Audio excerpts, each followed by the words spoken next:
فی زمانہ کئی طرح کے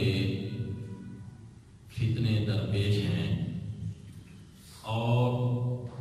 نت نئے انداز میں ملت کے نوجوانوں کو تشکیک میں مبتلا کیا جاتا ہے اور کئی طرح کے بے سر و پا سوالات کھڑے کر کے ملت کے نوجوانوں کو گمراہ کرنے کی کوششیں کی جا رہی ہیں اور بے دین لا دین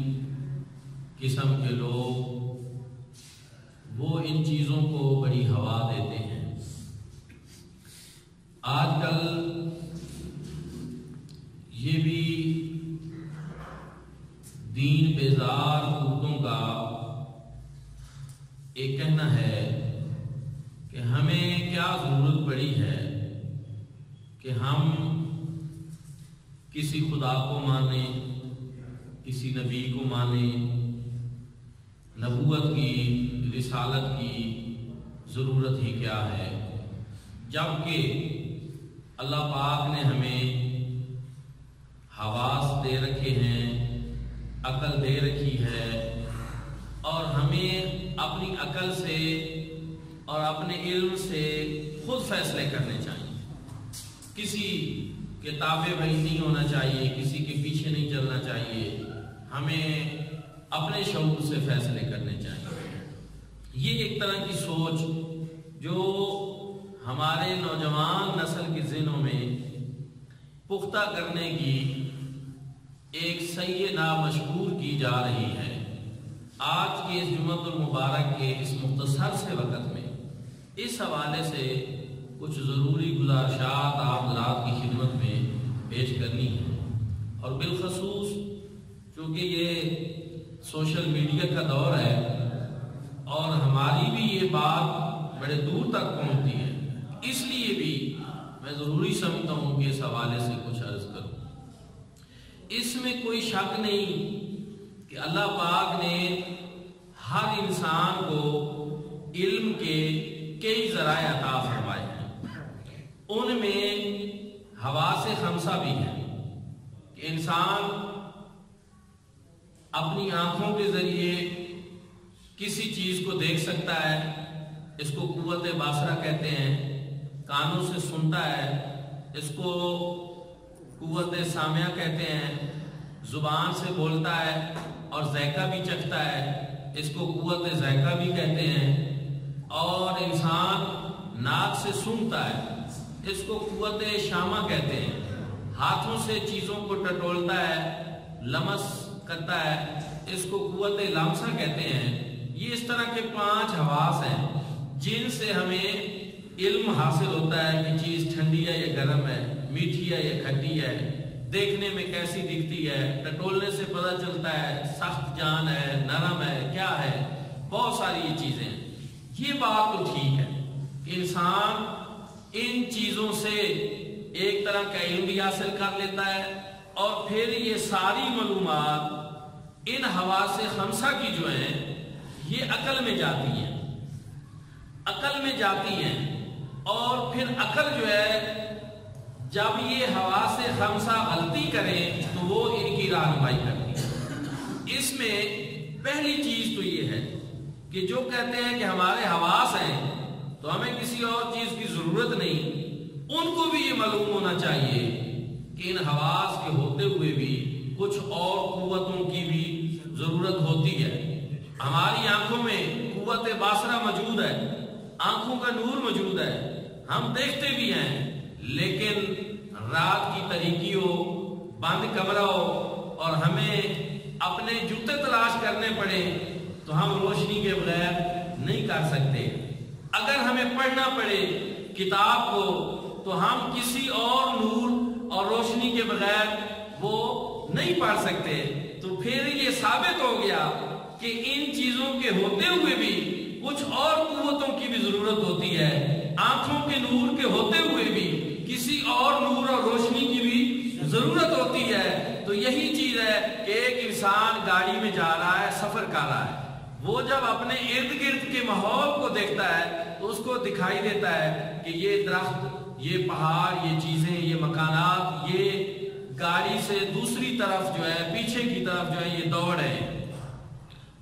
اور گاڑی کے ساتھ ساتھ بھائی یہ بھی دوڑ ہے۔ انسان کو دیکھنے میں ایسے دکھائی دیتا ہے،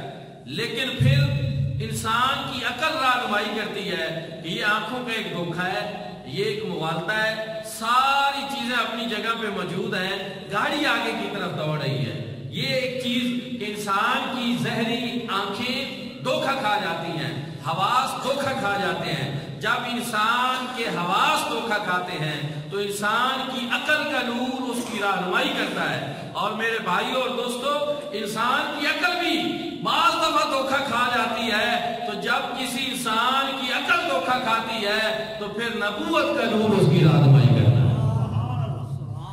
پھر نور نبوت اس کی رہنمائی کرتا ہے۔ نبوت کی ضرورت ہے، اور یہی وجہ ہے کہ دنیا کے عقل مند لوگوں کی آراء آپس میں کئی مرتبہ متفق نہیں ہوتی۔ دنیا کا ایک ذہین ترین سائنسدان ایک نظریہ پیش کرتا ہے، ایک تھیوری پیش کرتا ہے، اور بعد میں آ کر اور سائنسدان اسی نظریہ اور تھیوری کو غلط ثابت کر دیتے ہیں۔ اس نے اپنے عقل سے کوشش کی، دوسروں نے آ کر اس کو غلط ثابت کیا۔ اس کا مطلب یہ ہے کہ عقل بھی ہمیشہ صحیح رہے اور درست فیصلہ کرے، یہ ٹھیک نہیں ہے۔ عقل کے لیے بھی ضروری ہے کہ اس کو اپنے سے بالا کسی اور قوت کے تابع کیا جائے، اور انسانی عقل تب درست فیصلے کر سکتی ہے جب عقل کے اوپر نور نبوت رہنمائی فراہم کرنے والا۔ اور دوستان ذی وقار، نور نبوت غلطی نہیں کر سکتا، یہ بات یاد رکھیں۔ عقل دھوکہ کھا سکتی ہے، حواس خمسہ غلطی کر سکتے ہیں، لیکن نبی غلطی نہیں کر سکتا۔ اس کی وجہ یہ ہے کہ نبی وہ ہستی ہوتی ہے کہ اللہ رب العزت براہ راست جن کی رہنمائی فرما رہا ہوتا ہے، رب تعالیٰ کی طرف سے فیض براہ راست نبی کو مل رہا ہوتا ہے، رب تعالیٰ کی وہ براہ راست رہنمائی میں ہوتا ہے، رب تعالیٰ سے براہ راست فیض لینے والا ہوتا ہے۔ آپ اور میں، ہمارے اندر یہ استطاعت ہی نہیں ہے، یہ استعداد ہی نہیں ہے، یہ قوت ہی نہیں ہے، یہ طاقت ہی نہیں ہے، یہ ہمت ہی نہیں ہے کہ ہم اللہ رب العزت سے براہ راست فیض لے سکیں۔ ہماری استعداد نہیں ہے، لیکن رب تعالیٰ نے انبیاء کرام کو یہ شان عطا فرمائی کہ وہ ایک طرف اللہ رب العزت کی بارگاہ سے فیض لیتے ہیں اور آگے مخلوق کو وہ فیض پہنچا بھی دیتے ہیں۔ یہ اللہ رب العزت نے ان کو یہ شان عطا فرمائی۔ تو دوستان ذی وقار، نبی غلطی نہیں کرتا، نبوت سے غلطی سرزد نہیں ہوتی، اس لیے کہ نور نبوت کی رہنمائی نور خدا فرما رہا۔ رب تعالیٰ کی ذات براہ راست قرآن پاک میں الرحمن علم القرآن، رحمان وہ ہے جس نے مصطفیٰ کریم کو قرآن کی تعلیم۔ حضور علیہ الصلوۃ والسلام کا کوئی دنیا کا انسان استاد نہیں ہے، کوئی فرشتہ استاد نہیں ہے، حضور کے استاد بھی اللہ رب العزت ہوتے ہیں۔ حضور کو قرآن کی تعلیم رب تعالیٰ نے خود دی، اور صرف قرآن کی نہیں دی بلکہ جو قرآن کا بیان ہے، جو اس کی تفسیر ہے، وہ بھی اللہ رب العزت نے بیان کروا۔ الرحمن علم القرآن خلق الانسان علمہ البیان، وہ جس نے انسان کامل محمد عربی صلی اللہ علیہ وآلہ وسلم کو پیدا کیا، اور جو قرآن کا بیان ہے وہ بھی اپنے محبوب کو سکھا۔ اس لیے قرآن کی سب سے اعلیٰ تفسیر وہ ہوتی ہے جو قرآن کی تفسیر قرآن سے کی جائے، اور پھر قرآن کی وہ تفسیر سب سے بہتر ہوتی ہے جو قرآن کی تفسیر مصطفیٰ کریم کے فرمان سے کی جائے، کیونکہ یہ منصب اللہ نے اپنے محبوب کو عطا فرمایا ہے کہ قرآن پاک میں رب تعالیٰ چاہتے کیا ہیں، مقصود خداوندی کیا ہے، منشاء ایزدی کیا ہے،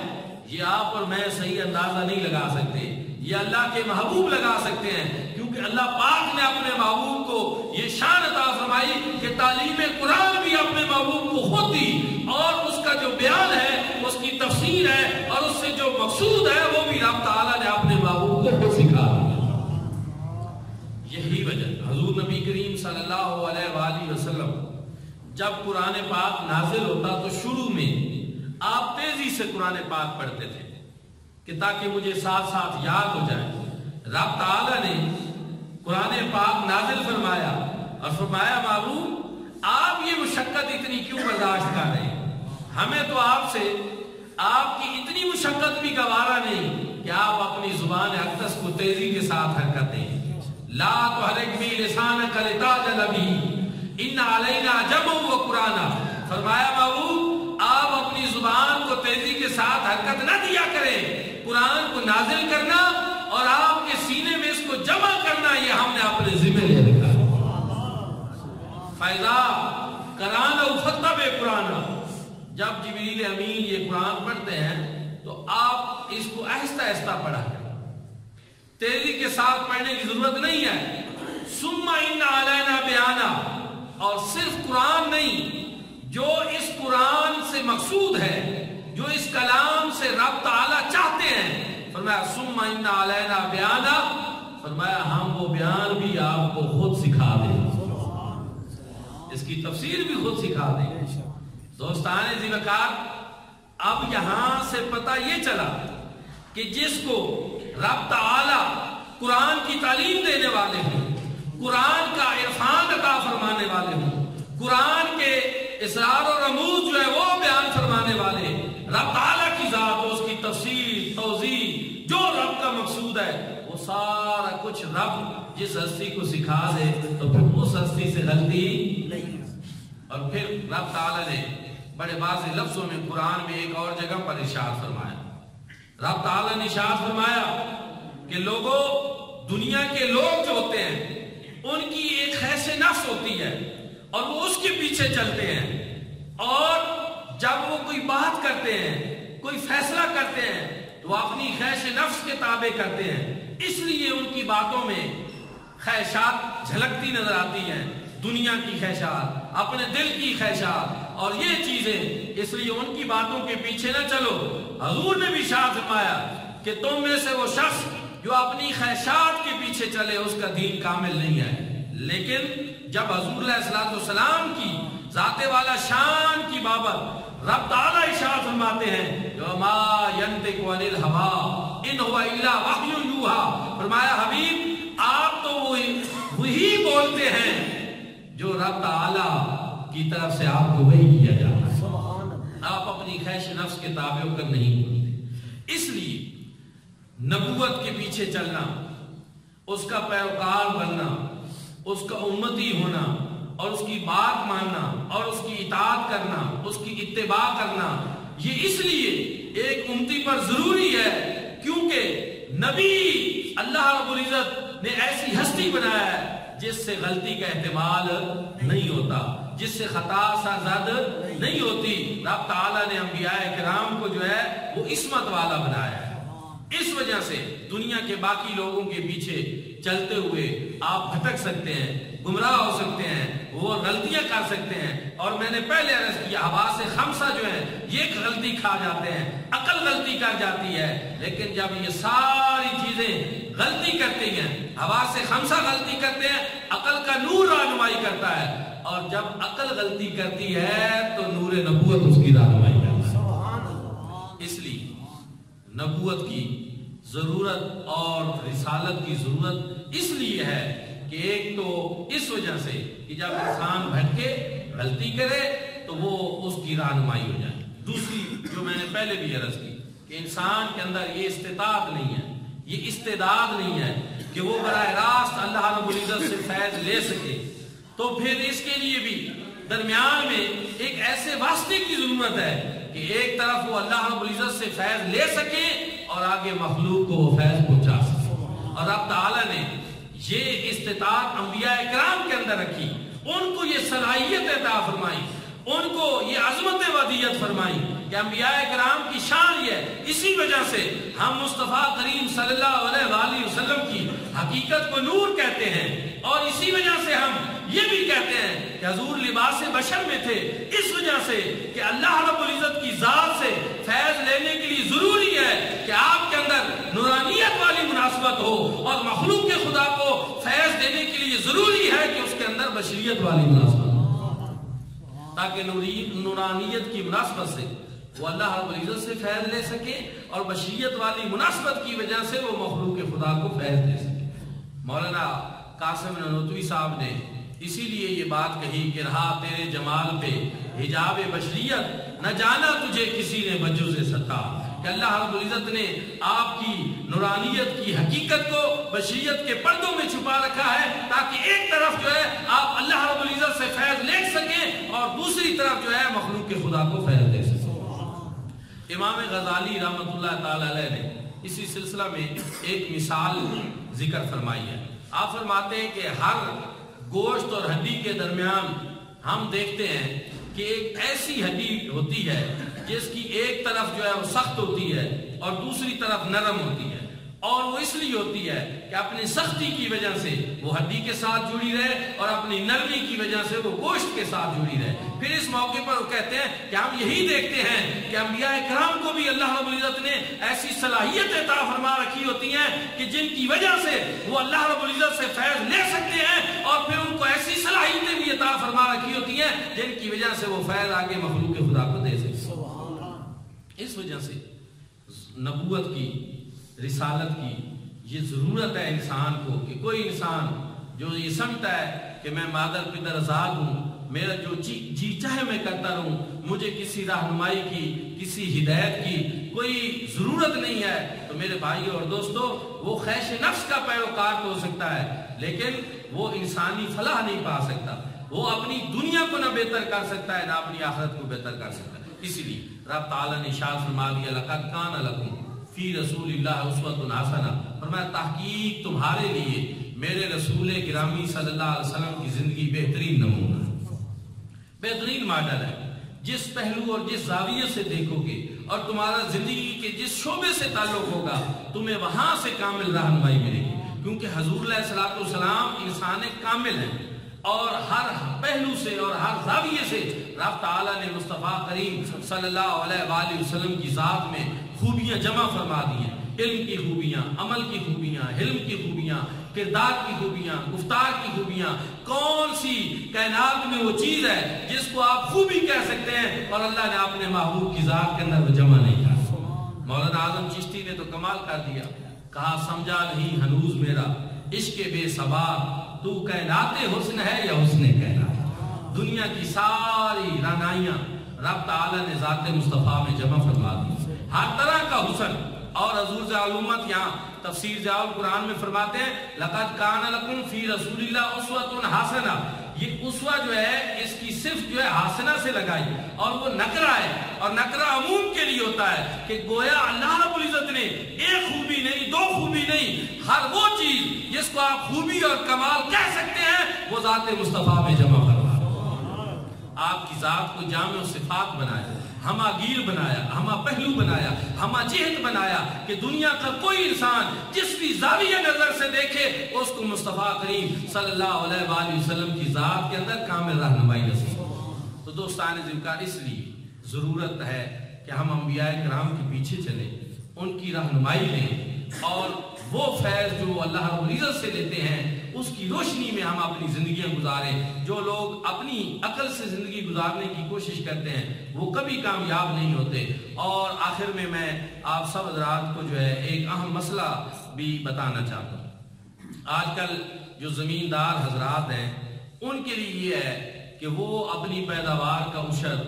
آلوں کی صورت میں نکالتے ہیں، لیکن میں اپنے ایک تجربے کی روشنی میں کہ جب زمیندار عشر نکالتے ہیں تو ہوتا یہ ہے کہ جب ریٹ اچھا ہو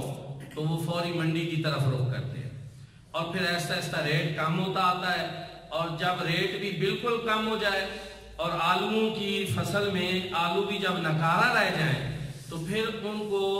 یاد آتا ہے کہ اب ہم نے عشر نکالنا ہے، اب ہم نے کسی مدرسہ کو دینا ہے، کسی غریب کو دینا ہے۔ ٹرکوں والے ان دنوں میں پھر آلو لے کر بھی نہیں جاتے کہ جی اتنا آگے ریٹ نہیں جتنا کرایہ ہے،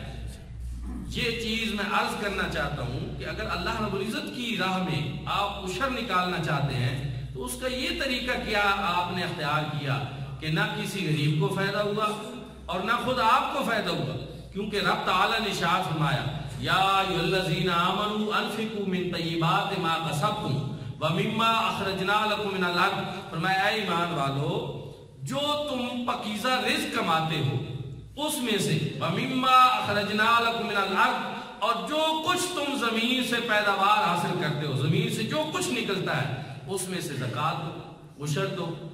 اور پھر ارشاد میں ولا تیمموا الخبیث منہ تنفقون، اور ردی اور گھٹیا چیزیں وہ نہ دو۔ رب تعالیٰ فرما رہے ہیں کہ ولا تیمموا الخبیث منہ تنفقون، ردی اور گھٹیا چیز اس کے راستے پر نہ دی جائے۔ ایک اور جگہ پہ رب تعالیٰ نے ارشاد فرمایا لن تنالوا البر حتى تنفقوا مما تحبون، تم ہرگز اصل نیکی کو نہیں پا سکتے جب تک کہ تم اپنی پیاری سی پیاری چیز اللہ کی راہ میں قربان نہ کرو۔ اب یہ نہیں ہے کہ جب ریٹ اچھا ہو تو آپ اپنی جیب بھریں، اور جب راہ خدا پہ دینے کی باری آئے تو اس وقت جو ہے آپ وہ مدرسے میں دیں، اور مدرسے میں صورتحال یہ ہو کہ وہ پکنے کے قابل بھی نہ ہو اور بیچنے کے قابل بھی نہ ہو۔ تو یہ آپ جو ہے ایسا نہ کریں۔ وہ رب جو تمہیں نعمتوں سے نوازتا ہے، جو تمہیں اتنی اعلیٰ چیزیں عطا فرماتا ہے، جب اس کے راستے پہ دینے کی باری آئے تو ساتھ ساتھ جو ہے رب تعالیٰ کے راستے پہ، اور عشر کا تو حکم ہی ہے وَآتُوا حَقَّهُ يَوْمَ حَصَادِهِ، کھیتی کاٹنے کے دن ہی جو ہے اسی وقت جو ہے عشر کو نکال دینا چاہیے، اس کو الگ کر دینا چاہیے۔ تو اس وجہ سے میں یہ ضروری سمجھا کہ میں آپ سب حضرات کی توجہ اس جانب بھی مبذول کراؤں کہ ہمیں کیا ہو گیا ہے کہ جب کسی کی بکری مر جاتی ہے اور اس کا گوشت قابل استعمال نہیں رہتا تو سب سے پہلے وہ فون مدرسے والوں کو کرتا ہے جی بکری حلال ہو گئی ہے آپ اٹھا کر لیجیے، تو آپ گھر کیوں نہیں کھاتے؟ اور اگر آپ گھر سمجھتے ہیں کہ اس کا گوشت پکنے کے قابل نہیں رہا تو آپ مدرسے والوں کو دیتے ہیں، اور مدرسے والے کیا اتنے حقیر انسان ہیں؟ کسی بھی لحاظ سے نہیں۔ اور پھر دوسری چیز کہ آگے سے اگر کوئی مدرسے والا یہ کہے کہ بھائی ان دنوں آلووں کی تو ہمیں ضرورت ہی نہیں، نہ یہ بکتے ہیں نہ یہ پکتے ہیں جس طرح کہ آپ دے رہے ہیں، تو پھر لوگ الٹا آگے سے یہ باتیں کرتے ہیں کہ اب تو لگتا ہے یہ امیر ہو گئے، اب تو ان کو ضرورت نہیں رہی، اب تو یہ نہیں رہا وہ نہیں رہا۔ میرے بھائی اور دوستو، دنیا کے معاملات میں یہ ساری چیزیں چلتی ہیں، لیکن اللہ تعالیٰ کے ساتھ جب آپ لین دین کا معاملہ کرنا چاہیں، وَقْرِضُ اللَّهَ قَرْضًا حَسَنًا، رب تعالیٰ کے ساتھ جب آپ کا اس طرح کا معاملہ ہو تو اس میں یہ رویہ کسی لحاظ سے ٹھیک نہیں ہے۔ اللہ رب العزت کی بارگاہ میں اچھی سے اچھی چیز دیں اور اس سے کئی گنا جو ہے زیادہ اچھے اجر کی توقع بھی رکھیں۔ رب تعالیٰ تو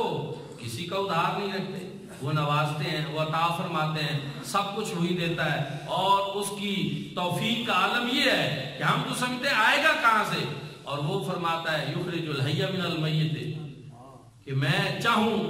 تو میں زندہ سے مردہ کو نکال لیتا ہوں، وَيُخْرِجُ الْمَيِّتَ مِنَ الْحَيِّ، اور چاہوں تو مردہ سے زندہ کو نکال دوں۔ یہ اس کو توفیقیں ہیں کہ وہ ایسی چیز سے بھی